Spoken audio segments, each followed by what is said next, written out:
as opposed to a parent who's in the feeder zone, because we'll start with that parent. So this is how we place. That's why we've put this criteria very specific. Home address, feeder zone, siblings, if the child has a sibling in the school, or also there are schools that feed into certain secondary schools, the primary schools. In the grade 1, there are ECDs that feed certain primary schools. So that's what we utilize.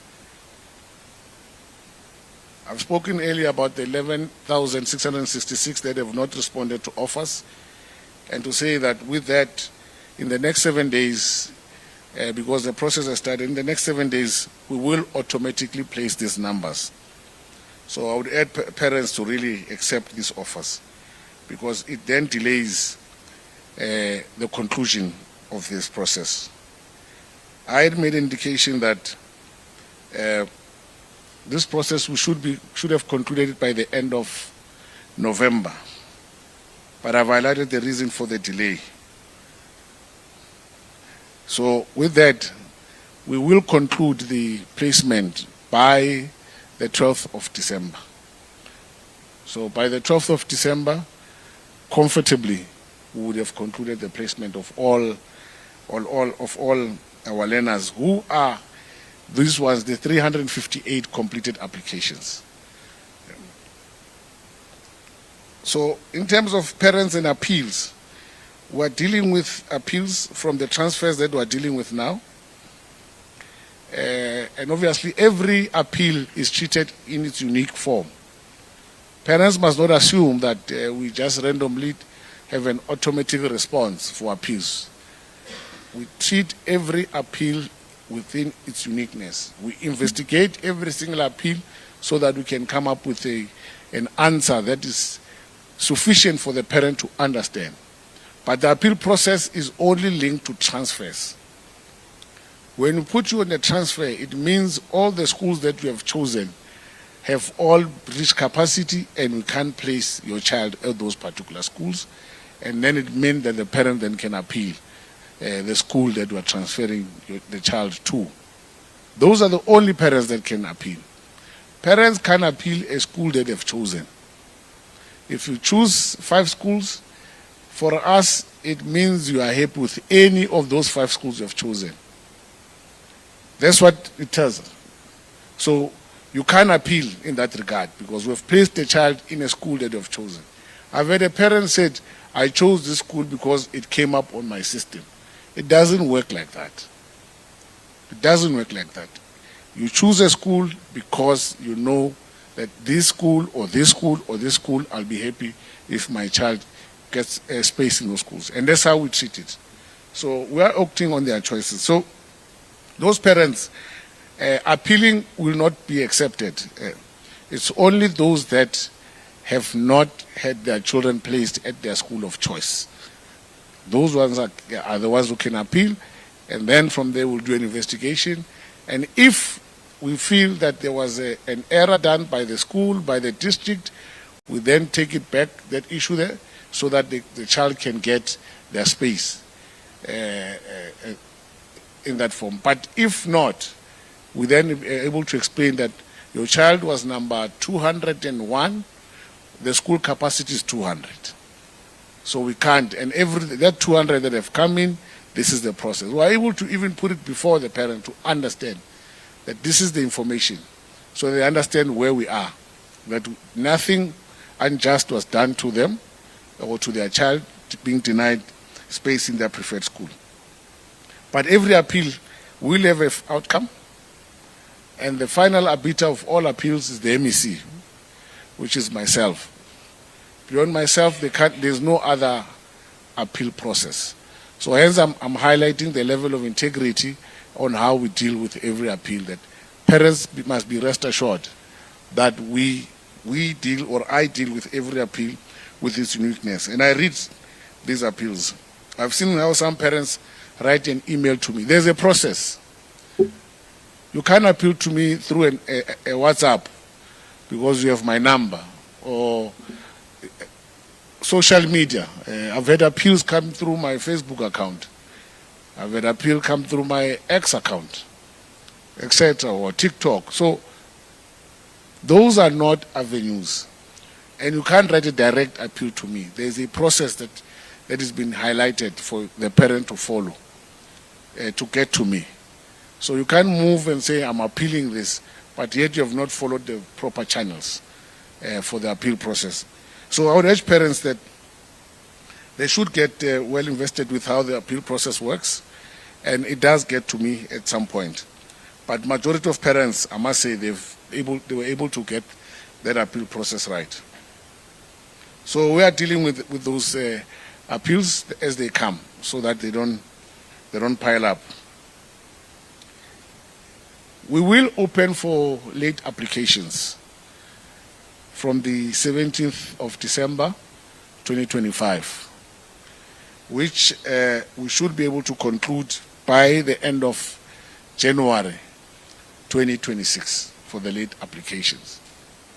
And in this, we'll also urge those with incomplete applications to go and apply. It's not automatically that you have applied. Incomplete applications, they need to apply and comply with the documentation. It's important that they do that. As well as they need to understand, for those who will be dealing with the late applications, that you'll only be allowed to apply at schools that you see on the system. All those schools that are oversubscribed, they won't be there. All of them. All the schools that have reached capacity, you won't see them on the system. So you'll only select schools that are available, and as you select, it's automatic placement. So with late application, there's no waiting period where you must sit and say, we're going to place you. As you apply, you find a school, you get placed there, then it's automatic.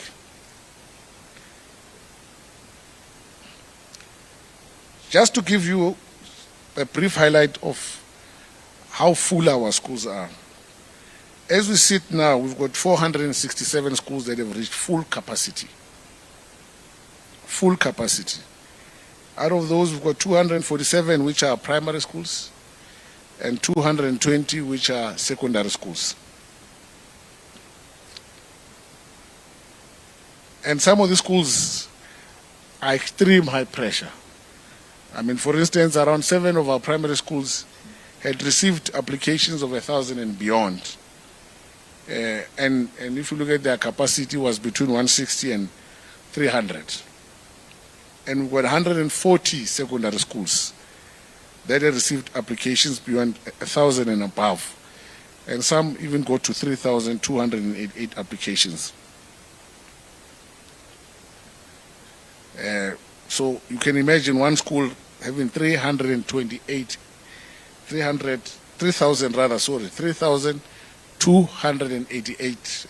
applications. So with regard to primary schools, just to give you a picture, from Tshwane West, which is one of our high pressure areas, we've got large school Acacia with a capacity of 250, and we received 1,387. And we've already reached capacity there. 250 liners have been placed. If you go above this number, it means now we're moving towards overcrowding. So these are the top 20 schools, primary schools. Number 20, you can see in Joburg East, Sentin View Combined School. Had 340 applications for 110 spaces, of which that 110 has already been allocated, so there's no space. So in between you can see. And some of the schools you can see in terms of the districts, it gives you a reflection of which districts have a big challenge in terms of capacity. Namely, you can see Tshwane West, you've got Ekurhuleni South, Tshwane West again, you've got there's Ekurhuleni North that also has a problem, and Joburg North, and Joburg East, These are districts which we have a big challenge in terms of space that should be available. So if you go to high schools, you can see Hoërskool Langehoven, it's got 289 spaces, but it received 3,288. So there's 3,000 learners who will not make it into that school. And also you can see it's in Tshwane West. And Ekurhuleni South, you can see Alberton High with 200 spaces, but receiving 2,749 applications for that school. Joburg East as well. Joburg East is where we are. Parktown High with 190 spaces, receiving 2,506 applications. And we do have some of our township schools, because I know there was a belief there's always an issue around township schools. If you look at Pumlani Secondary, which is in Ekurhuleni South, it's got 450 available capacity, but it received 2,215. Gauteng Secondary School, the same, 400 capacity, 2,209. Gauteng Engineering School of Specialization as well, 320, 2170. So even some of our township schools are currently now have reached capacity. In fact, in some of our districts, Joburg East and Ekurhuleni North, most of our township schools have reached capacity, if not all of them, as we speak now. And maybe just to add a bit of news around Gauteng Engineering School of Specialization, it won a gold award at the public administration. Is it? Public? Yes. Yes. Yeah, best administration in the country. Contesting with other institutions. It's not schools. It's not the teacher awards here. We're not speaking about teacher awards. We're speaking about awards with other government institutions, other departments. It got gold as the best service delivery institution in the whole country. Further, we've got our Ross team that also won the Innovators Award, defeating all these innovations that have taken place for our multi-certification program, as well as the principal of the school also received bronze as a best public leader in the country. So that shows that we're doing a lot of work in our province. But as you can see, the numbers speak for themselves, that there are schools that are oversubscribed. So to mitigate this, we have implemented multiple strategies. But key amongst those, of course, you know, that is the delivery of mobile classrooms to elevate pressure and create classroom spaces in some of our schools. We've also continued with our self-built program, which in the past we've constructed over 3,709 classrooms. The figure, don't worry, I don't think it's 2.5 million. It's 250,000 at max that spaces that have been created by 3,799. And currently we're in the process of building 1,745 additional self-built classrooms. So majority of this 1,700 will be concluded by the end of March, which is around 1,300 or so plus. So as you can see, it will create space for around 61,075 learners. And this self-built program is targeted at schools that are in high pressure areas, so that it increases, it helps us to increase spaces. And it's been quite successful, this program, over the past. So we continue to rely on it, because we then give schools the responsibility to build these these classes. And schools have really come on board and complied, because they also see the necessity and the importance of actually getting this program to work as quickly as possible. One thing I will lament is the pace of municipalities in approving plans. I have to be honest, municipalities have been quite a bit of a problem in this regard, because if a private developer comes and says he wants to build an estate, they approve those plans very quickly. But when a school comes and says, this is what we want to do, I have to say it here, it takes forever. I don't know why, but clearly they've got their priorities wrong in that regard. So municipalities, we have been having an engagement with them around this, that look, you have to prioritize this, because it's pointless to build an estate but there's no school. You need a school before. In fact, if we're doing things right, we're supposed to build social infrastructure first before we even bring this residential area. But we're doing things the other way. They're doing, in fact, not us. Municipalities are doing things the other way around. They're starting with residential areas. And that's why we have high pressure areas. It's exactly because of that. A space where there used to be 8 houses, they've bought that property, demolished those 8 properties, they've built high-rise build. Now that property houses 300 families from 8. And then the school remains the same school with the same capacity. So that is one of the reasons, one of the things that has created problems for us. We have built 13 satellite schools, which now, obviously, these are mobile schools in the previous academic year, which is this year, 2025. And we also have 13 others that are currently concluding, which they will be concluded by the next year. I'm saying all of them, but some of them will be concluded will be up and running much quicker. And the reason why there's slow pace in this other 13, again, the municipality is a delay, is the one that are delaying it. And I have to put it to that you know that the problem with us delivering some of our projects, municipality delays us with connection for electricity, connection for water. They take forever. Slow pace of approving some of our plans. So this is where we're having the biggest challenge. We would have long moved and concluded many of our projects, but we are not moving because they don't want to approve plans, they don't want to approve SDPs, and they don't want to give us occupancy certificates.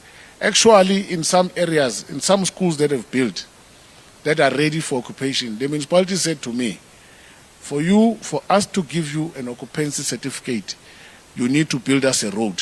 It's not my competence to build a road. And when we've done calculations to build what the municipalities want for them to give us this occupancy certificate, it will require 165 million, which we don't have, and which is not fair. Because our role is to just build schools and sustain schools. We are not responsible for the road outside. That is the responsibility of the municipality. They are the ones who are collecting rates and taxes to build and sustain those infrastructure. So it cannot be us. They are the ones who are accessing municipal infrastructure grant. It's not us. We get grants to build schools. So some of the requests by the municipalities are quite ridiculous. So, but however, we're still speaking, we're still finding each other. Eventually we will, because they also realize the pressures that are coming in from their side, from the public. So the numbers are there. Just to conclude, the numbers are still there. For those parents who had forgotten their password, as you log on in the system, you will see the part of forgot password. Follow the prompt. It will advise you how to go about so that you can change your password and your details so that you can access the system and check if there's been any placement offers or there's been any automatic placement or any transfer of that in that nature. So I would urge parents to do the same. Our helpline is still the same, the 0800 000 789, and our WhatsApp line 060 891 0361. And please note, because during the admission process, there's always high traffic volume. So I would appeal to parents for patience in that regard. And if they are not happy, the district offices, they are available. I've had parents complain that they are not receiving joy in our at our district in some instances. I can assure you, parents, go there now. You will see that there's a change in terms of how districts officials are treating this matter, because they know. So, Batupili principals still subscribe, they are aware of that. So our 15 district offices are available for parents to go to if they need more information, if they need more update, or they need to know how far the application process is around their child. So I urge some form of proactiveness from parents in that regard. So the numbers are still the same. Our social media pages are still there. You can utilize them to communicate, as well as our website. I'll run through quickly around the NSC examination period. As you're all aware, this year we had one of our largest cohorts in the province, which is 192,745 registered candidates, of which we also had one of our largest full-time cohort, which is 144,246. So this is the largest number we've ever had in our province to write the national senior examination. And I want to applaud the team for really running a credible, extremely credible process. It was not easy because the cohort was bigger within our examination centers, which are 1,040. And you will see that we've put every measure that policy subscribes. We've followed it to the latter. We've had chief invigilators in every center, invigilators and monitor. So our planning and our execution has been beyond in terms of being successful. We have done everything right. I can assure parents. In terms of credibility, I'm confident to say if there's anything, Gauteng will come out number one in terms of our credibility on how we've ran this examination. And mind you, we are the only province that does 100% monitoring. DBE says 70%, and the other 30%, I don't know how they monitor in other provinces. But us here in our province, it's 100%. Every single examination center is monitored 100%. So we pride ourselves with that. We've had situations where there was a bit of fake news or information around leaked papers, and we investigated all of them. There was no such. That the paper could be lost in between. A person who say that is a person who does not know this process. So I always advise, especially those who want to speak, that you must avoid briefings. Come to us. We'll tell you how this process works. If you want to see, let's go and monitor one paper. Look at how we work on what you call JIT, just in time. It's so thorough that there's no way there'll be a leakage. It's virtually impossible. So we've tightened. We've been doing this for years, so we know how to get it right. So in our province, we've been quite successful with that. So in terms of support that we have done overall in the examination period, we've had learners who fall ill in between. I have to flag that. And some majority of them, it was nothing serious. Around, I would say 90%, it was maybe a headache or some minor anxiety challenge. And we were able to support those learners. And all of them, they were able to conclude their papers. And those that could not, we have also advised them that they need to give us those medical certificates before school closes so that they'll be eligible to write in the next round, which is around June. So in terms of disruptions, we didn't experience any disruption. There's not been really any incident that could have disrupted examination in anywhere. Well, there has been one or two areas which we were worried about, but it's only two areas, two centers in the main. One in Davidton where the principal was shot, but we were able to control that situation, support the learners, and the learners were able to write. irrespective of that incident. And then obviously we had one learner that was doing grade 12 in Westbury who was then arrested for gang violence, currently being charged with a murder of 2 people in the Westbury area. But besides that, examination was smooth across. There's not been major incidences. And those who tried to bring crypt notes or cell phones were using super scanners, and they were very effective, those scanners, to ensure that they don't bring cell phone or smart watches, etc. So those incidences, we never really had any major which can really constitute a disruption at all. So the process has been quite smooth. There's not been, and also just to also continue to applaud even the learners, that they really honored the pledge. They really honored the pledge. In terms of absenteeism, we've had 2.7%, the highest, which for full-time candidates, and then for part-time, and you know part-time it differs.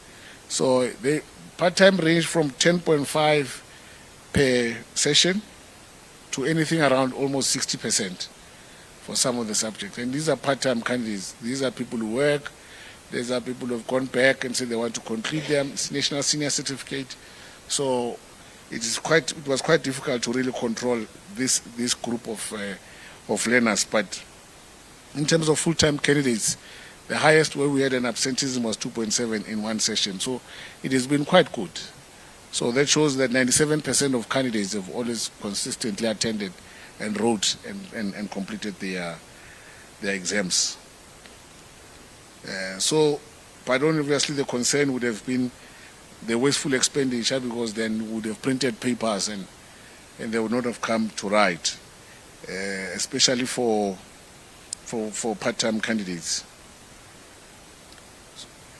I've spoken about the incidences that have taken place, the concerns, but besides that, everything has been smooth. I'm quite confident about the results this year. The marking sessions have started. The early marking session began on the 24th of November with 5 marking centers that were utilized with 1,243 markers and 191,461 scripts that were marked across these 9 exam papers. And that process was concluded on Tuesday. On Tuesday actually began the full marking, where we have 9,400 markers, which we have trained already. We've done that part. In 832 exam assistants have been appointed as checkers to ensure that marks are correctly totaled and entered on the mark sheet are correct. So this shows, here I'm just showing that that's how thorough we are as a province in ensuring that everything that we capture is correct. And this is expected to be concluded on the 12th of December 2025. And then obviously the capturing by 15 of December. So in terms of the results, we've captured all of them. The SBAs, PAT and oral marks have already captured, especially through the early marking sessions. And then the whole marking process obviously will be concluded by the 15th, and the capturers standardization will begin as well from the 13th to the 21st of December, and will be concluded with Umalusi on the 22nd of December. Announcement, we will be announcing our results. The national result will be announced on the 12th of January, and then the provincial announcement will be done on the 13th of January.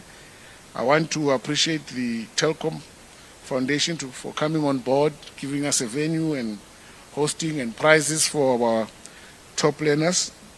It will be hosted in Centurion on the 13th of January, where we'll be honoring our top students there. So in terms of key Key dates, it's Umalusi will release the results to DBE on Friday, the 9th of January. Monday, the minister will announce the national results on Monday the 12th. Tuesday, it's us as provinces, Gauteng rather, 13th January. And learners will receive their results statements also on the same day. And then for rewrites, for those learners who don't make it, or maybe want to upgrade 1 or 2 subjects, the registration will be closing for May and June examination on Friday the 6th of February. And for those learners who don't make it, it's not the end of the road. They must know that there's other avenues available for them to conclude the examination and actually get that national senior certificate, which is quite a credible certificate internationally. I know many don't believe, some don't believe, naysayers, but our certificate, the NSC can get you into Harvard University or any other internationally recognized top university in the world. So that's how credible our national senior certificate is. So you must never listen to anybody who tell you that this certificate is not worth its paper. It's more than worth its paper. It's an important step for any child as they embark on their future. So I want to congratulate them as I conclude for really the 12 years that they've spent in school, their commitment, and the ability, their determination to see throughout these 12 years. Not easy for any person. All of us who have gone through this path know that it has not been easy. And they've actually pulled through. They're here now.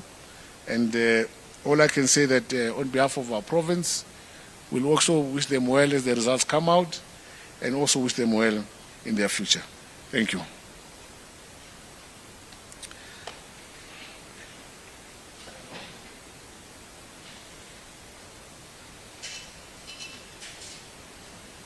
Thank you, MEC.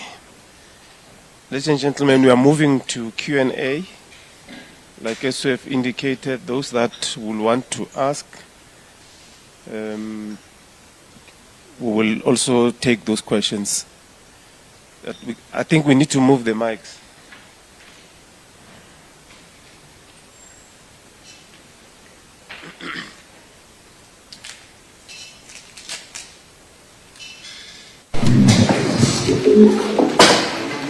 Oh, we connected, all of us. Are we connected, all of us?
So, I attended this one to 4. Yeah, let's take the first one, we will see. how we go. So on my left, I have Matome. She's heading admissions. And on the extreme left, the Matome. She's heading exams. And in the middle, we have MEC. So they are capable of taking all questions. We are not restrictive. The department is here. You can ask us on all questions because I know some of you have your questions outside what we presented. We are welcoming all questions. Thank you. In that order.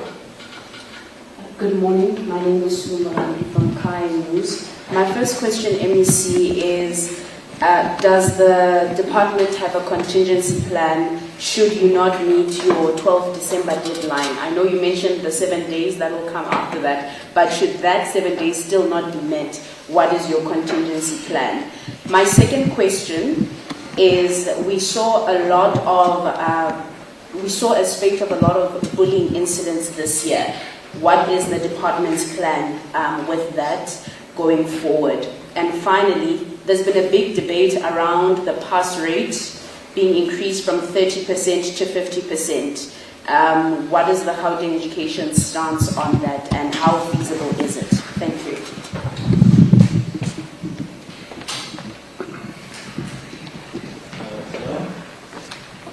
Good morning. My name is Cliff from Gauteng News. Just two questions. School already covered part of it, but in general, you normally see long queues at schools. Maybe talk to us about contingency plan for January, particularly for parents who do not have applied, those latecomers.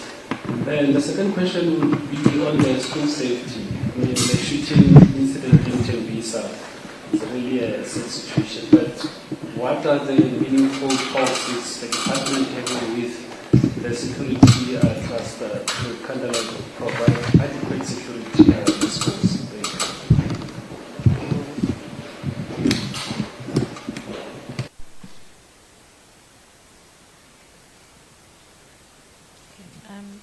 you. Morning, everyone. Shonim Timkulu from ENCA. So maybe my first set of questions is just for clarity. In terms of the appeals and the objections, again, just for clarity, is that an internal process that's done by people within the department? Yeah, so just that. And also, are there appeals that are generally overturned? I know the MEC was explaining how that whole process works. Is there a chance that parents will actually get whatever outcome that they were hoping for? Or is it just a process to sort of go through the process and to say you are doing the process? And then in terms of the incomplete applications and the non-applications where there will be that process that is opened at the beginning of the year, do we have an idea by chance of how many?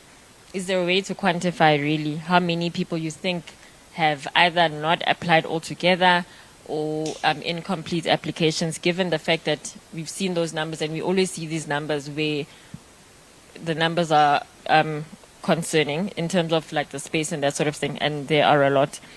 Then my next question is just in terms of the Westbury he's not a teenager anymore, he's 20. What happened to him in terms of the exams and when he was arrested? Because I think he was arrested on the Tuesday when the exams, I think he appeared in court on the Thursday when the English paper was written. So, and then that process has been happening. So do we know what has happened to him and what would happen to him? And does his age also play a factor because he is 20? And then just also on the contingency plans that my colleagues have brought up, there was a talk that the system had been offline for some days at some point. Can we please have comment on that? And is the department saying that the issues, and I know the MEC brought up the reasons for why there were delays, is it basically that the delays were caused by parents completely? Is then, as I say, there were concerns that, or talk that the system had been offline as well. Could it be that it was parents, but also that the system itself also played a role in what happened? And I think that's it from me for now.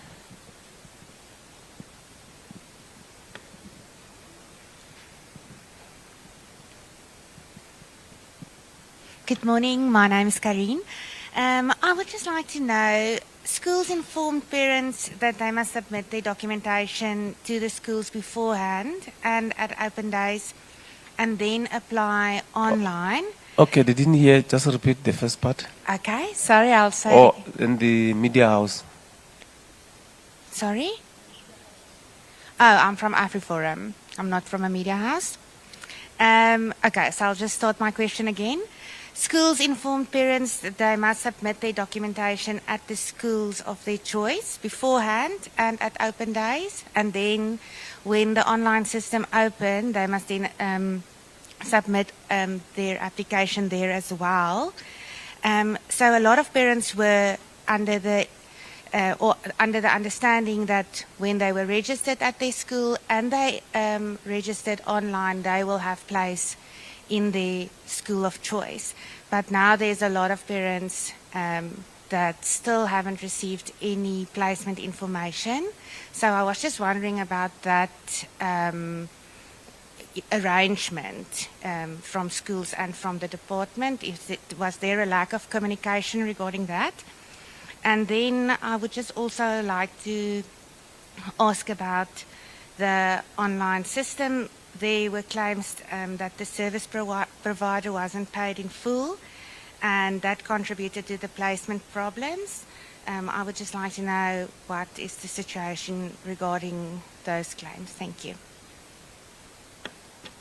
Okay, we'll come back. Let's give the panel an opportunity to respond. I think, MEC, you'll take the questions, and I think Ms. Port will assist you on the 30%. You'll assist on that one, and the Westbury teenager, Mema Tonsela, long queues in January, late registration, those figures, and the system being offline. So I think you will assist on that one as well. MEC? Fine, Steve. Thanks. What I'm going to not answer, they will take over. In terms of contingency, the 12th of December is our commitment to the public and to the parents that we will be done. In fact, the number that I've presented here is from yesterday. As I speak to you now, we've even moved beyond the 40,000. We are less now because parents have accepted, so there's more offers that have gone out. So we are confident of really getting to the 12th of December. If there anything that can delay, it can be an appeal, and that would be parents that would have appealed. But in terms of placement offers, we would have done our part, because remember, we say we've concluded when we have offered you space. That is the minimum.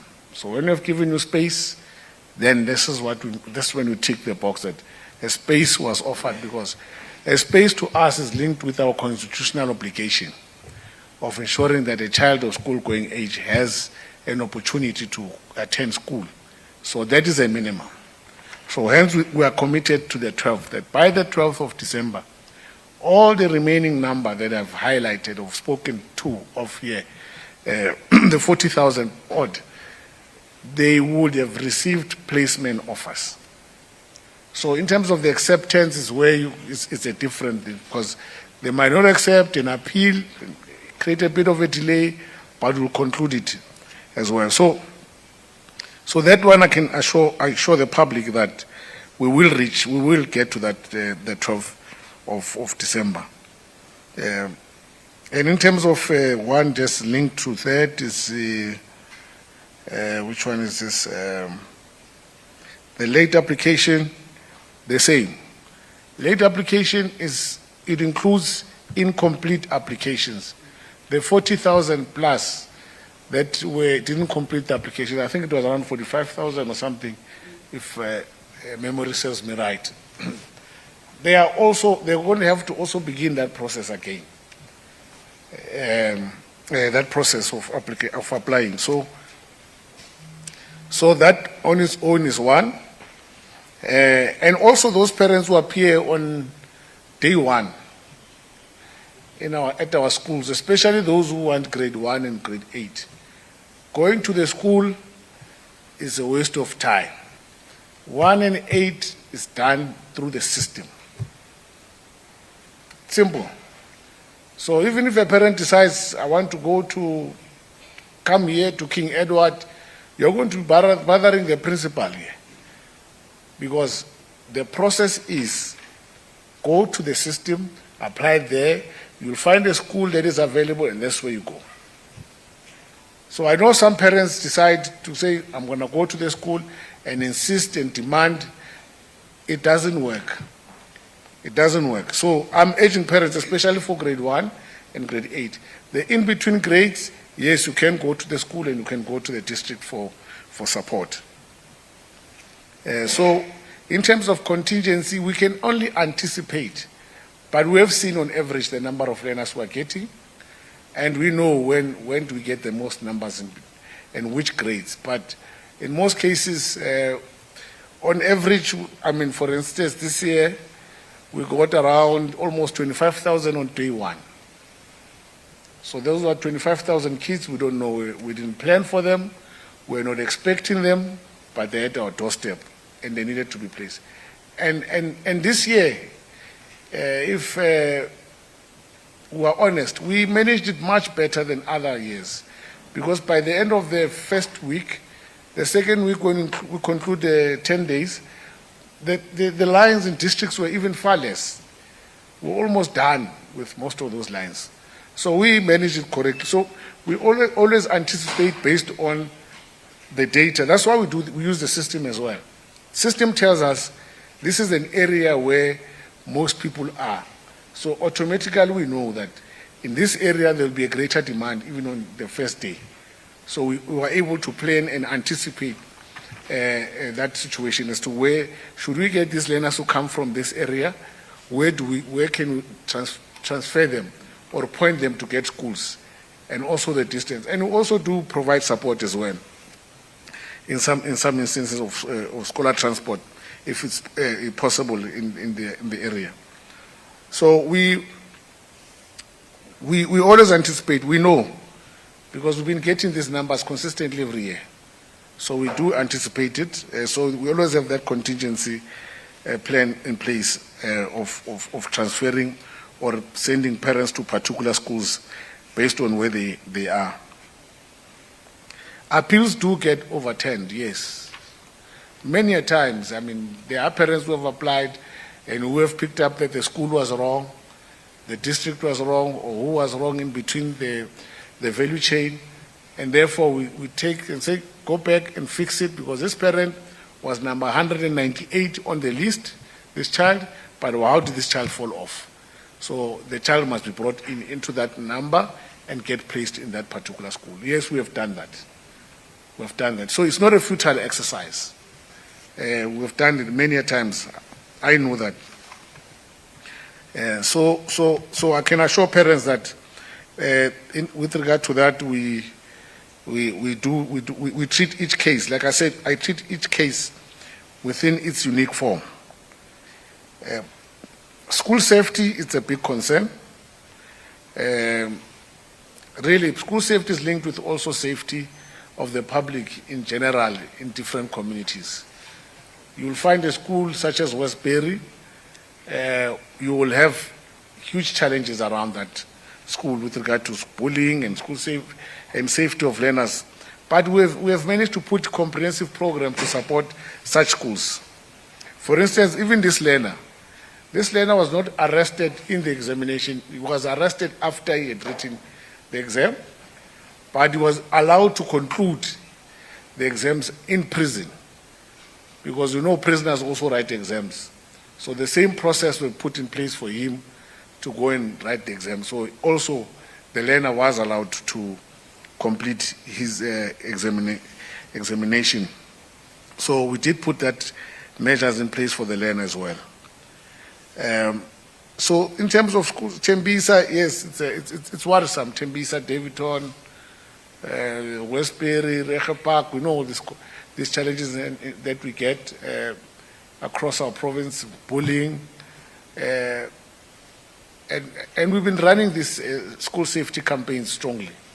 Advocacy, bring on parents on board, bring the community on board to protect the school, bring the law enforcement on board, SAPS, wardens. In some instances, we've been provided emergency security services to stabilize schools.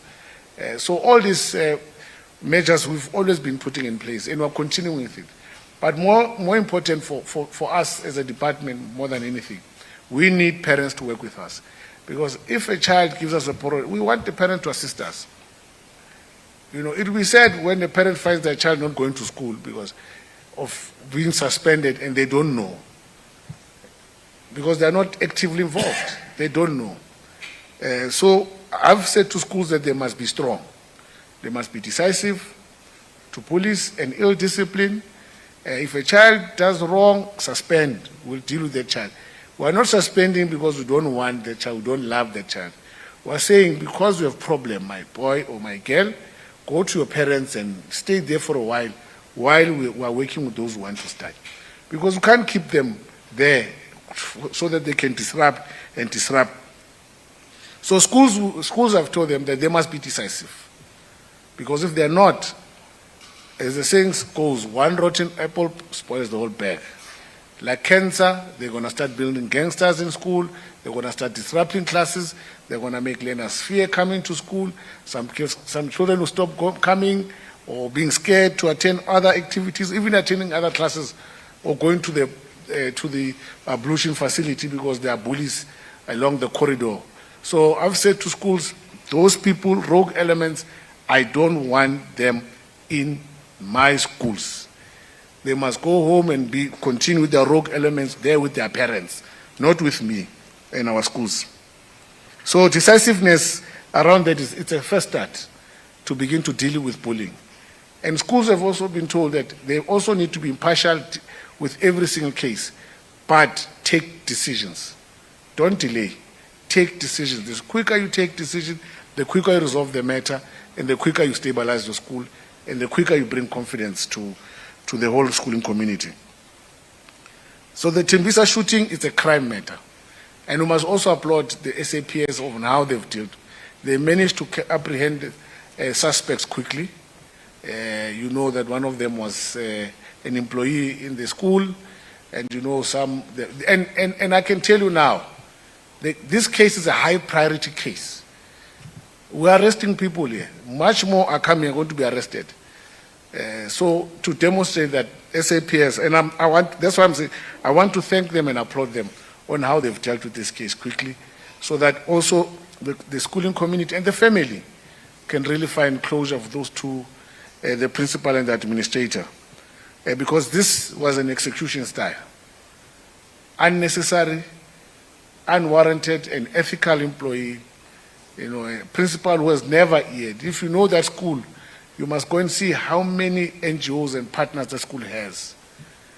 All the foundations you can think of. It was a model school in that Tembisa area. So it's a big, big loss for us as a sector. But the police have done their work and they're continuing to do their work. Open day, it's a decision of the school. That has got nothing to do with us and the system. If a school wants to do an open day, go ahead. But open day is not the system, it's not the admission process. You can take the details of their parents, you can promise them whatever. The system, when it opens, the parent still has to comply. That's it. And the schools know this. So if schools are not communicating that to parents, then it means the schools have eared. But the truth is, the system opens, all parents come and apply. Be it that you have gone to the open day, you love the school, you have submitted, it's the school, it's all well and good. It's good for a parent to do that because it means they are researching the school and they are appreciating, they are taking active participation in their child. But when it comes to the system, everyone is equal footing. It's not advantageous to say you're in the open day. It's advantageous because of choice and preparation for that particular school. And the school also has a responsibility to advise you on how best to approach this admission process. And I know mostly it's around fee-paying schools. I had a meeting with fee-paying schools. There are some regulations that we are going to review in terms of how best to ensure we support fee-paying school so that they're able to also get the parent population or learner population that will also assist the school as well. But in this regard of the system, it's fairness, equal footing for everyone. So the issue of the service provider and the payment, I'll just leave it to the Chief Director, Mule, to come and cover. And the 30%, I've been having this debate. Let me just give an official. I think maybe an official will explain to you better, because maybe there's a trust deficit between me as a politician and the public in some instances. So let me just give it to the official so that you can explain to you this thing. So I don't know, should I start with Nadine? And Nadine will cover what I've not covered, and then, yeah. Thank you, MEC. Good morning to the members of the press here this morning. The debate of whether it's 30%, should it go up to 50%, is still in its very early stages. When making a decision of this nature, you have to understand where has the education system come from. Will you be able then to compare performance going forward when you make such a change, and also what impact will it have on our learners? If you go and look at the senior certificate that was implemented prior to 2008, we worked at 30 and 40%. 30% was usually for a standard grade subject, 40% for a higher grade, and if you failed the higher grade subject but you got above 30, you still passed the subject on the standard grade. Now, having said that, it's a little bit more complex than just getting 30%. To just achieve a matric certificate, an NSC certificate, a candidate requires 40% in the home language and 40% in 2 other NSC subjects, which can include life orientation, and then 30% in the remainder. That's just your basic matric, NSC. So you can't just cruise along and just get 730s and you get your matric certificate. It's not as simple as that. Then the pass requirements in use differentiate appropriately across different candidates and where they're going in their careers. So depending on the level of your NSC pass, the standards and the requirements increase. So that was just, as I said, that's just for your basic NSC qualification, that example I gave there. When you start looking towards a diploma pass, now you're no longer looking at only 3 subjects with 40%, including life orientation. Listen how it changes. It now goes to 4 subjects with 40%, which one must be a home language, excluding life orientation. So you see how the standard goes up as you go towards the diploma level pass. So no longer can life orientation feature, your home language stays there, but plus 3, which now makes it 4. Now let's go and look quickly at the degree pass. At the degree pass level, the standard goes higher. You need 4 subjects with 50%. So you see how the system is differentiating across those different levels. So it's not an issue of 30%. When you get up there to start going diploma to degree, we're no longer talking 30% anymore. For a degree pass, you require 50% in 4 subjects, again, excluding life orientation, of which one of them might be your home language, but your home language you have to pass with 40% at least. So across the board, everybody has to get 40% for their home language. If you don't achieve the 40% in your home language, you do not qualify for an NSC at any level of pass. So it's not, the debate shouldn't be about is 30% good enough. We must go and look at the standards and criteria that are applied to the different level of passes and ask ourselves quite honestly, what do we expect of our children? What do we expect of our learners? What pathways are they going into? And what a level of pass would suit that particular learner? Because we must be careful of not wanting to put everybody into the same system. If we're going to now start pushing and say everybody must get 50% for their 7 subjects, we know that our tertiary institutions, our tertiary system is not ready to absorb the numbers. And there are other work pathways and career pathways that can be considered by learners, and learners have pursued very successfully as they have left our schools without having to go the degree route. So that is the situation currently as it stands, colleagues. And as I said, very early stage of the debate at the moment. Thank you. Thanks, MEC. I think I'm going to provide one response that will be inclusive. Firstly, I want to start by saying the department cannot go live with the system that is not complete. So at the point we go live, the system is complete.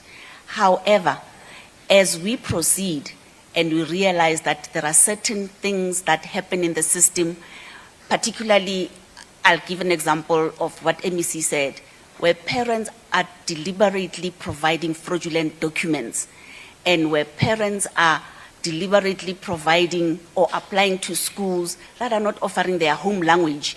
Because we, education, we have to take into consideration some of these issues, because otherwise it's not in the best interest of the child. So when that happened, it was high numbers. That's when we realized that we need to pause and deal with that issue, correct the system so that the schools can be able to comply in terms of their processes when they process the applications. The district, similarly, they had to process, and it had to be a smooth process. So there was no point where the system was not functional because there was an issue. No, it was a deliberate pause because we needed to deal with those queries. Otherwise, it was a question of, queries come on a daily basis, but there's no point in dealing with those queries one-on-one except to adjust the system to ensure that all schools and all district offices would be able to manage that process. So that is what happened. Then coming to the issue of January and the numbers, I just want to also mention that this year, we have a total of applications that are equal to last year's applications that included late. So we have more applications this year than last year. So surely the placement would stretch a bit longer because we now have more than last year's. However, because we know and we understand that we have a constitutional obligation to all the learners, even those parents that are going to apply late, they would still apply. The only problem is those are the parents that are creating the queues in January. Because if I live in Gauteng and apply late and all the schools in Gauteng are high pressure schools and are full, then I get a school in, I don't know, the next possible school somewhere else. In January, those are the parents that flood our offices queuing and saying, but I live in Gauteng, give me CARES because I want my child to go to CARES. Whilst when you applied, you knew that CARES is not available. So those are the things that we deal with in January. But effectively, MEC is correct. If you apply late, the system is designed to place you immediately because that's the only space that is available. There's no need for us to hang you in the system and say we will place you later. So the parents must also understand that if you apply late, you have to take what is available in the system because all other schools would ordinarily be full to capacity. The issue of the service provider not paid, I don't think it's true. Surely there are contractual obligations between the department and the service provider. And as I said, why would we not pay the service provider when the system was already complete? So I don't know where that comes from, but all I know is the delays were caused by what I explained earlier. I also want to reiterate this. We are running a system that is very interactive. So all those parents that did not submit documents, they received numerous reminders, SMSs, numerous reminders saying, you haven't submitted your documents, submit your documents. Those reminders start at the point where they submit applications. The system will count days and start sending the reminders. When the process gets to the school level and the principals and the administrators at schools start processing, those reminders would still go out from the school level as well to say, you haven't submitted your documents, please submit. So those parents knew and they've been reminded, so it's really not an excuse for them not to have submitted the documents. But lastly, I also want to say, in January, we don't really want parents to come to our schools. We want our schools to start teaching and learning on day one. So even those parents that are applying for inner grades that are going to schools, don't go to the school and say, you didn't respond to me, you didn't accept my child. The school should not be entertaining those parents. They must go to the district. And now you can understand why our district offices are flooded in January. And our experience with those parents is that a parent applied to CARES for grade 8 this year. The school is full, they don't get placed. Next year they come to CARES, they apply for grade 9. CARES has all those learners in grade 8 that need to progress to grade 9. CARES says, my school is still full, I can't take you. They come back the following year for grade 10. So for us, it's a question of school hopping. So parents must not school hop. If you placed, must know that the school that was your preferred school is full, and it will be full throughout. And remember, at a certain point, MEC would have said to the principals, give us additional spaces so that we can place more.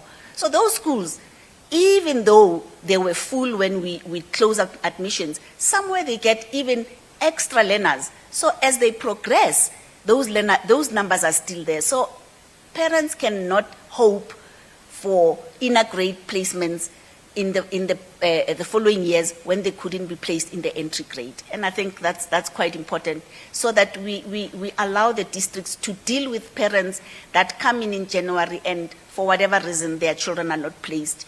Then we can deal with those. But those that are placed, please accept your placement offers and stay in those schools so that we can progress. Thanks.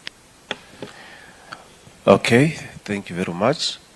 I'll take the second round if we do have, and also go online and just scan through some of the questions that I hear, MEC, because it's chock-a-block here. There's many parents that are interested. They're online. They're asking questions. So I think I'll take a few of them so that we can respond. Number one. Number two, behind you, Hloni, behind you, number two. And then you'd be number 3. And then I'll take my online questions. Okay, in that order. Start this side, Neria.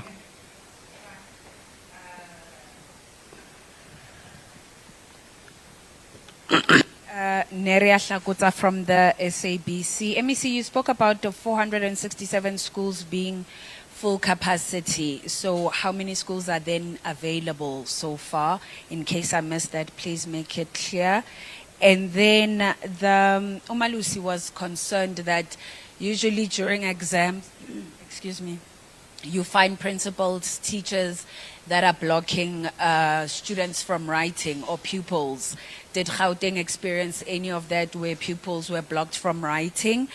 And then, MEC, you spoke about how Gauteng will come out number 1 in terms of credibility of matric results, matric exams themselves, and how you were monitoring them. What do you think, how do you think Gauteng will do this time around in terms of the results themselves? Yeah, that's it for me. Greeting MEC and the team. Ntabise Molejane from Central News. My question is with regards to the occupancy certificates from the municipality. MEC, you did mention that there is some delay or challenges in receiving those because the municipalities have certain requirements. I just want to know what possible solutions or agreements are on the table so that we can avoid those delays. And are these issues being escalated to the national departments should the delays from the municipalities persist? Thank you.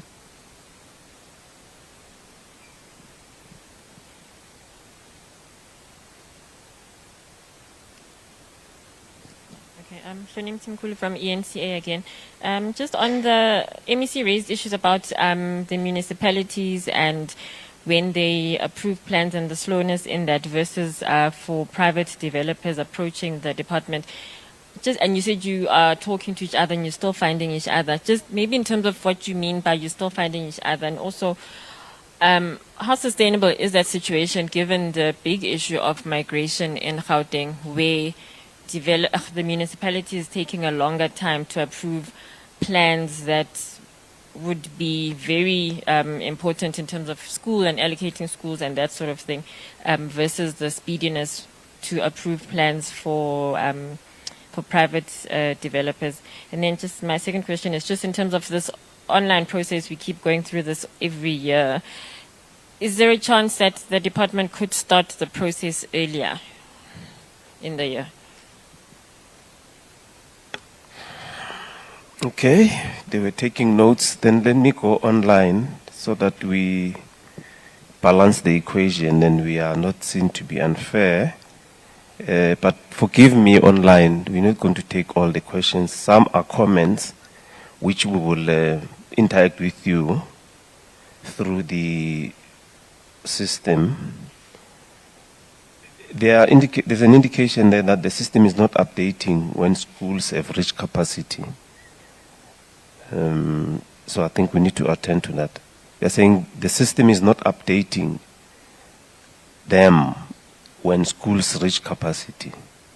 So you will respond to that. They also need, they're saying township schools are overcrowded. And the parent says, I decline the transfer offer, only applied to one school where she's doing grade R. So I think you need to address the issue of grade R.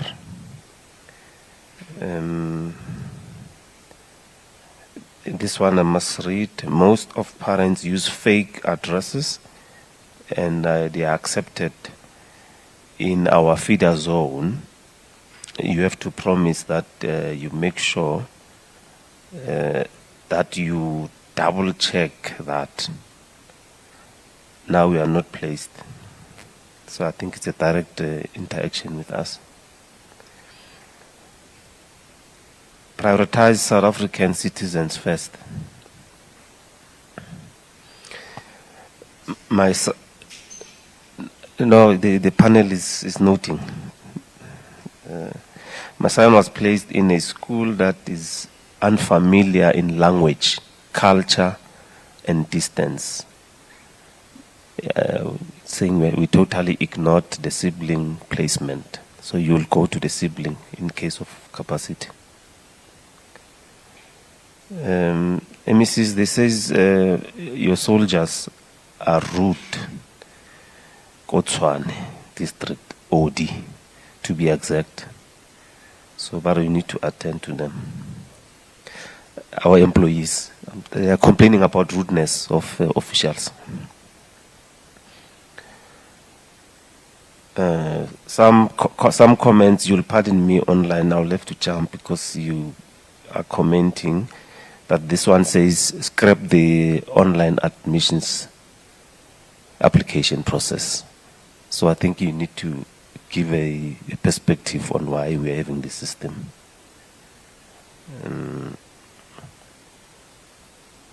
Yeah, this one is prominent because I saw two of these comments. My child has been transferred to an African school and she's attending, where she was attending is English, his home language.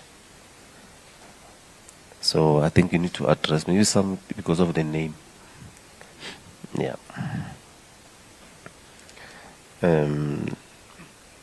This one is just a complaint. We're not supposed to mix this with the examination update. But we're now at last space.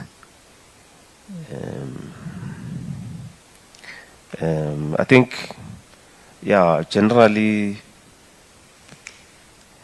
yeah, grade R is prominent. I think we just need to re-emphasize on that. And South African citizens, Yeah, or this one, let me read this one. Primary school is less than 3 kilometers away. Work address less than 3 kilometers away. How the child is not placed. Now the last one. A school within 4 kilometers, it's not in the feeder zone of this parent, but one that is 14 kilometers away is in the feeder zone. How does it work? Maybe need to expand on how the feeder zone is. Yeah, I think there's many. The interest is huge. I think generally let's, in our response, try to allay fears. Or the other one, which is important, they're saying, what happens if on the 12th, the date that MEC has announced, their children are not placed? Then what?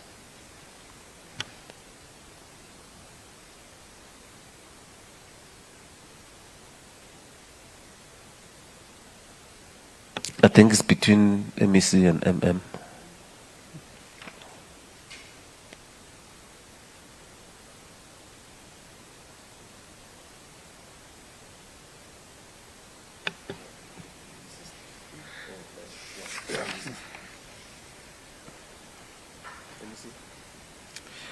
Okay.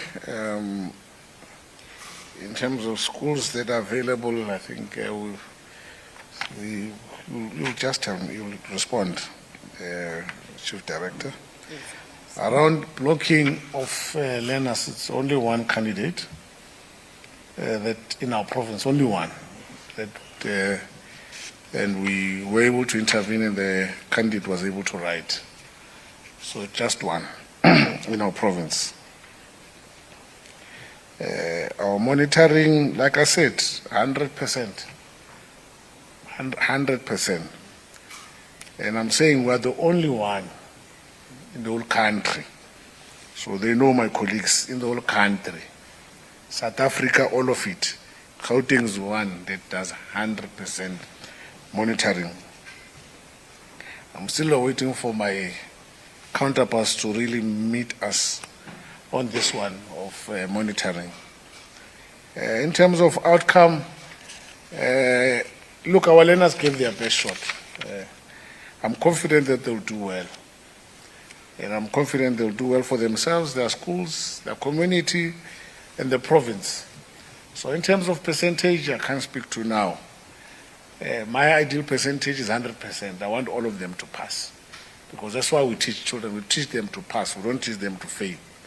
So I'm hoping that all of them go through and begin the new journey in their lives. So we're almost at the tail end. I think we can wait another 2-3 weeks to wait for results. So I'm confident that we'll do better than what we've done in the previous academic year. So the delays in municipalities, possible solution and escalation maybe to national.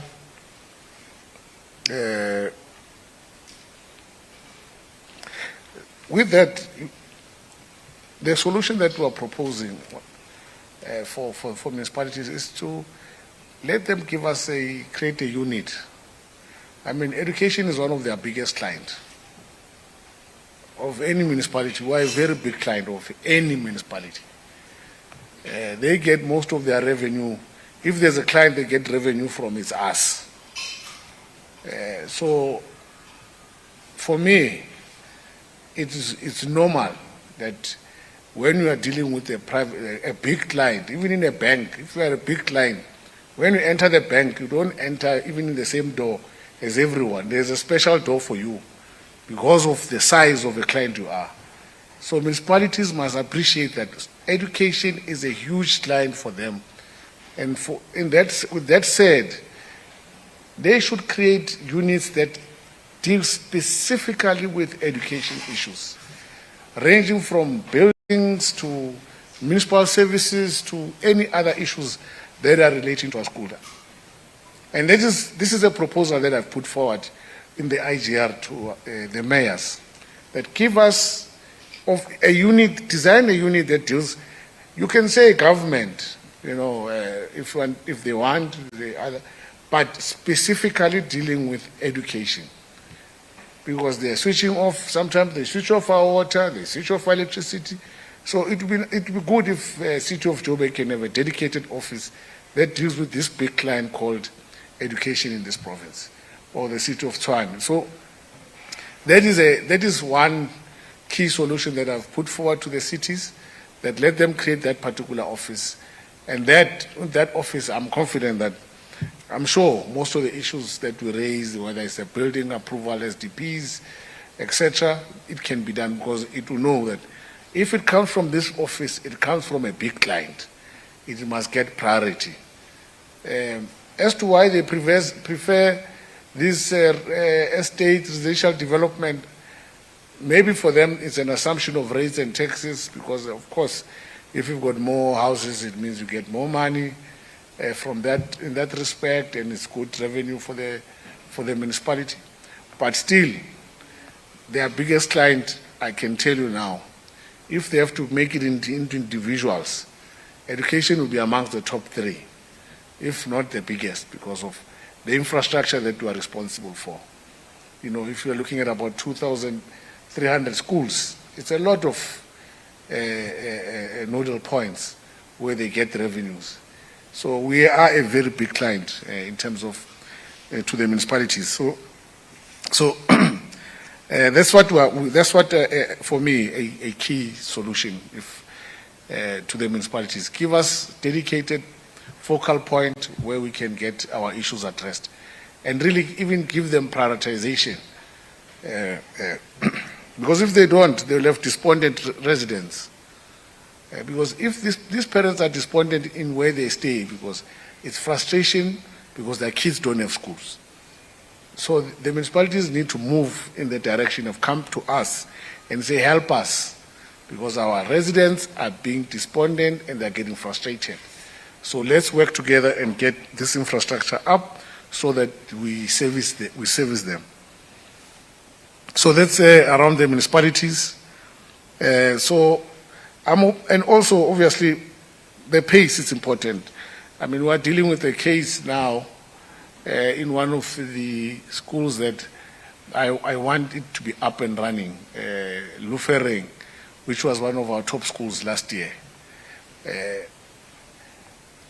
Now, the movement in construction of that school is delayed by the city.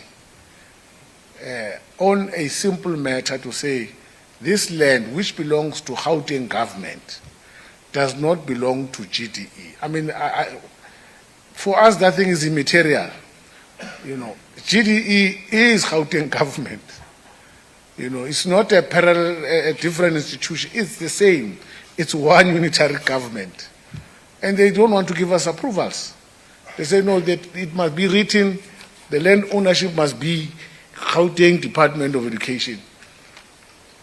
So they just delay. I'm saying they're just being difficult in some instances on very trivial matters, because it doesn't matter. It does not mean if it's written GPG, we're going to pay for it. We're not going to pay for that land. It's our land. We're taking it for free. We'll just transfer it. So those are some of the things. That's why I'm saying that municipalities, they just become difficult and necessary, including this one of expecting us to build their roads. We are not going to build their roads. In fact, one municipality asked us to build them a reservoir. They said, no, build us a reservoir, we'll give you approval. I mean, that's almost extortion, I can put it that way. It's being 30, municipalities are paying 30% now with schools. The school is ready, we want to bring children, we just want them to connect, to say, no, build us a reservoir. What? It's madness, it's not going to happen. Anyway, it's not our responsibility. Anyway, so these are some of the challenges that we have with the municipalities. Coming to starting earlier, I agree with that. We'll start earlier in the next session. This year we did start a bit late, but next year we are more than ahead in terms of the planning. We'll start far earlier so that we conclude this process much quicker. So we'll do that. In terms of the online questions, we are noting the feedback of saying the system must update if the school is full. It does. It doesn't update. It does, but I know what they are talking about. Okay, you'll deal with that one. Township schools being overcrowded. Obviously, it's expected because obviously our townships are one of the areas where quite populated. So yes, there are some that are overcrowded, but we are dealing with this. Remember, overcrowded should be linked with space. So with all our mitigation strategies that we put in place, self-build, mobiles, we are able to really put our learners adequately in all classrooms. So we do deal with this aspect of overcrowding. But also overcrowding must be understood in proper context. In a school, you'll find that it's got 3 home languages or 4 home languages, whatever. Now, you have a Zulu class, you have a Sepedi class, and you have a Ndebele class. And if the school has got more Zulu learners, the Zulu home language class will then have more learners than Sepedi home language when they are attending home language, period. And then you have some person who comes in and runs into that Zulu classroom and takes a video and say, yeah, the school is full, overcrowded every day. No. Sometimes it's also linked to subject choice. For instance, math literacy class will have more learners than a mathematics class. But does not mean that the school holistically in terms of teacher-learner ratio has been violated. In all our schools, we make sure that the teacher-learner ratio is there. It's always compliant. So that's why I'm saying that we need also to understand the context of this overcrowding. That is not like every class you are sitting with 80 learners or whatever number that they are saying. It's not true. And I would urge even yourself as members of the media to go to those schools that they say overcrowded and go and walk into that every classroom. You'll find that it's always subject related. And also you must remember that you need a teacher of a particular subject to come be employed and so that you can also relieve. But in the case where you don't have or there's a delay or you can't find a teacher with that competency, you will then experience that. But it's a situation that we don't want at all. So we always urge our schools to move quicker in terms of appointing educators for those particular subjects. Fake addresses, schools are given opportunity. I've said many a times, a school can go and verify if you stay there. It's not violation of privacy, parents. I've said to them, go and check to deal with fake addresses, fake document, residential address. A school has a right, can go and confirm that does Matome Chiloane stay here and check. So they do. Some schools do that to make sure that they can verify, and some schools don't. But I urge schools to also have that particular proactiveness to confirm. So we have given them the leeway to do that. Foreign nationals, just to allay the public around the number, we're sitting at around 3%. It's only 3% from this admission process. 3% of applicants are of foreign origin now. So 97% is South Africans. 3% are foreign nationals. So I understand the parent who have raised this concern, but I thought I should just give you the figure of where we are. That is, we are only dealing with 3%. So 97% are South African children.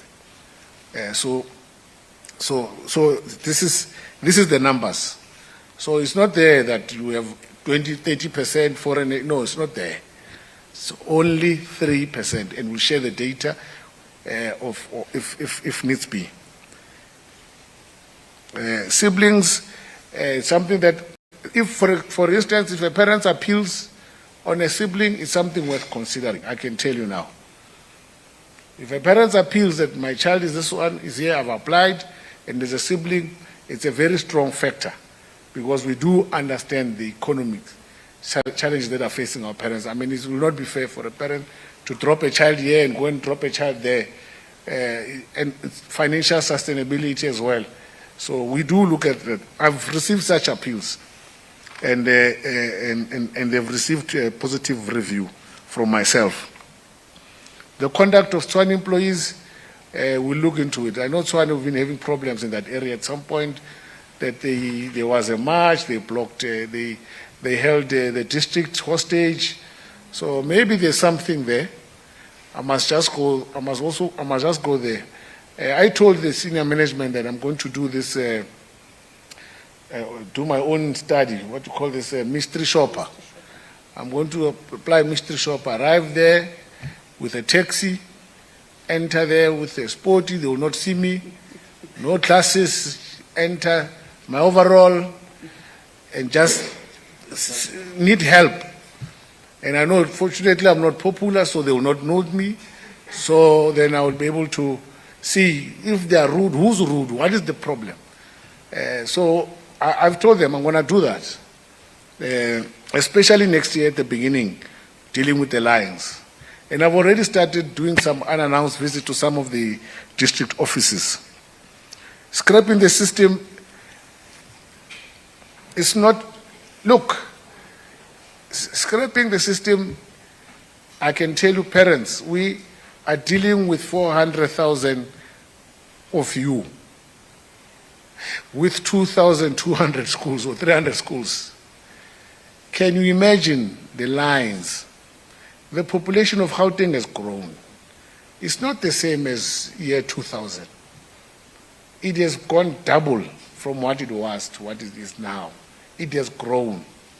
And it's still growing. So if you think it's going to be tedious for you to get just a form, imagine if Langehoven had to deal with parents coming. It will mean that it has to set up a department just to deal with the forms of 3,000 parents who will literally even disrupt the school. It will be a mess. It will be chaos. What about parents who work? What are parents who are sick in hospital? But they're there, who need to go to the doctor. You know, so this system is so convenient. You know, it's so convenient. And it is also has a high placement percentage. Our placement percentage of parents who are happy is 90%. 90% of parents are always happy with the placement. Obviously, then we'll have this 10% that we always transfer because of spaces of schools of choices. So I hope that 90% will always speak for us, but they don't because they are comfortable. So we are always dealing with the 10% who create a perception that the system is not doing its job. No, it's doing so well. 90% of parents are happy, it's convenient, anybody can use it, and we've also removed the first come, first serve because it is also part of the problem. So if we remove it, no school will take place during the application process, I can tell you. You will have lines, and you would know that before we introduced the system, parents used to queue for days. I mean, that's quite inhumane. A parent must go and work for their children. They are not at work. They are sitting there in a queue. I know some business people who are having some braais and selling there, but still, it's not right. It's not right. So this system is convenient. And I'm just saying, just imagine if it was not there and 400,000 parents or 800,000 are at schools looking for spaces. So scrapping it, it's quite difficult. It's not even on my mind currently as the MEC. You will respond to the Afrikaans English transfer, primary school, not placed, and the 4-kilometer and feeder zone, I think you will clarify it, that one. Okay, let me just hand over to the Chief Director. Thanks, MEC. I think it would be difficult and incorrect to say at this stage how many schools are available, because remember, every minute placements are happening and the schools get full. So I think at the point where we come to the end of placements, then we'll be able to say how many schools are available, because that will be a definite number. But at this stage, it's a moving target, so it would really be difficult to say. The system that is not updating. Remember when MEC was presenting, MEC showed the number of parents that are sitting with offers. So if a school has, let's say, 10 spaces available, and 10 parents are sitting with offers, that school is not full because those 10 spaces are not filled. The parents are still sitting with offers. So that school will not update its status to the school has reached capacity. And that's where the problem is. Hence, we are pleading with parents to say, accept your offers, because most of the schools that you may be waiting for have 1 or 2 spaces. You may not even get an offer, but you will never know because the schools still remain with very few spaces. And if a parent sitting with 2 offers decides to take an offer in another school, the second offer appears as a space available in that school. So that school can't show as reached capacity. So that's where parents don't see that the schools that they're waiting for have reached capacity because of the parents that are holding on to the offers and not accepting. So hence that reached capacity doesn't update because the school still has capacity. And fair, it has capacity because 1 more or 2 more parents can still get an offer from that school. MEC, I just want to add one thing to the issue of addresses. In high pressure areas, as residents, we've also got into a situation where we find it easy to go to the police station and make an affidavit and say, I'm living with this person, knowing very well that you don't. And hence the schools in high pressure areas are refusing to accept those affidavits because they know it's not true. Give them the municipality bill and they will deal with the municipality bill. So for those residents that are selling their addresses, know that the schools know that you are selling addresses and they're not going to accept it.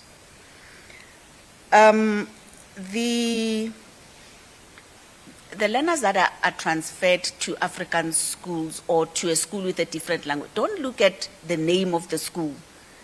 We have schools that could have a particular name, but they are dual medium schools. So when you see Wonderboom, you think Wonderboom is only Afrikaans. No, Wonderboom might be offering Afrikaans and English. So don't look at and I think it's that because the system is structured such that you cannot place a child in a school where they are not offering the language of teaching and learning for that child. It just blocks that placement. It shows you a pop-up message that says language mismatch. So it's just not possible. And lastly, the issue of 4 kilometers versus 30 kilometers or 3 kilometers, I think as parents, we also need to take an active role in the activities that are happening in our schools. Remember when feeder zones were structured, it was an official process and a legal process where the MEC published the draft to say to the public and the parents, make your inputs. So that draft was published as a gazette, and eventually there were consultations all over the province. The MEC did the consultations, then finally the gazette is out. So we cannot question the gazette now when we had an opportunity to have made inputs. But also we understand it could also be the fact that I was not there as a parent at that time and it didn't matter to me. But let's understand the feeder zone issue is a legal process that is gazetted. So it's not something that we can change overnight. It has to go through the process. Just the last thing is the question of how do we know or how are we certain that on the 12th all learners will be placed? I can guarantee you that after the 12th, it's only parents that will be waiting for their responses on appeals that will be left with their appeals being responded to, but every learner would have ordinarily received an offer of placement. Thanks. Oh, the issue of grade R to grade 1. I think MEC, even in the last briefing, you clarified the issue of resources, that in the province, we are looking at the issue of making grade R as an entry grade. However, it's something that you can't do overnight because you need to ensure that you have resources to do that. One of the issues is that we have primary schools that do not have grade R classes at all. They don't even have space for grade R. So to put all schools on an equal footing, we are working on ensuring that those schools that do not have grade R can have an alternative for grade R, so that when parents apply, we're going to start the entry grade as grade R. So this is the last year where grade 1 is an entry grade, but from 2026, grade R is going to be an entry grade. So we are addressing that. But at this moment, all learners will go into the school, as primary school, entry grade as grade 1, so that we can also look at managing the resources and ensuring that all schools can access grade R capacity for their learners. Thanks. Okay, thanks very much. I think we are done. The grade R, when she says 2026, she means when we open for applications in 2026 for 2027. We will be working on grade R as in the entry point, because we know legislatively that's where we are starting as per the act that was amended. And MEC, make sure you don't wear a red overall, because they will see it when we are doing mystery. When we are being a mystery shopper. Ladies and gentlemen, thank you very much. Thanks.